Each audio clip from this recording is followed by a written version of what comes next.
আছে ওরা সংবাদ দিচ্ছে আমার ছেলেকে আসতেছে।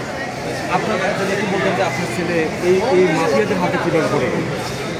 মাফিয়াদের হাতে ওরা যখন এখান তো নিয়েছে, নেওয়ার পর বিভিন্ন ঘরে রাখছে, এমনি এমনি রাখা ঘরে তো নিয়ে আবারও আপনাদেরকে বিভিন্ন অন্য জায়গায় মরুভূমিতে নিয়ে ওদের তোকে পাঠাই দেবো এই কথা লইয়া গিয়া ওখানে গিয়ে বাইন্দা মারামারি করছে।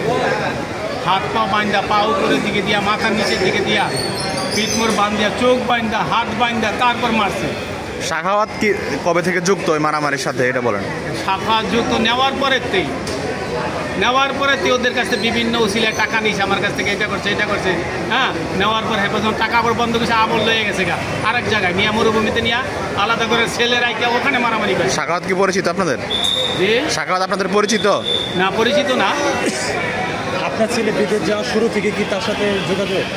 না না না, কোনো যোগাযোগ এমনি এখানে অন্য দালালের মাধ্যমে, সাখাওয়াতের মাধ্যমে গেছে। আচ্ছা এখানে আচ্ছা ওদের বায়া দালাল আছে আচ্ছা, বাংলাদেশে। স্থানীয় দালালের মাধ্যমে। হ্যাঁ, বাংলাদেশে ওদের আলাদা দালাল আছে। এই দালালের মাধ্যমে যাইয়া ওখানে হলো সাখাওয়াত বস, ওদের মেইন পুরা গ্রুপের মেইন হলো সাখাওয়াত। এমনকি সাখাওয়াতের বিচার দাবি করছেন? জি, সাখাওয়াতের বিচার দাবি করছেন? বিচার অবশ্যই দাবি করছে, আমার টাকারও দাবি, আমার আর বিচারেরও দাবি। আপনার ছেলে কি তখন এসে বলছিল যে তার মতো কতজন নির্যাতনের শিকার সেখানে কতজন বলতেছিল? ওরা এক জায়গায় ছিল 20 জন, এই 20 জনে নির্যাতনের শিকার।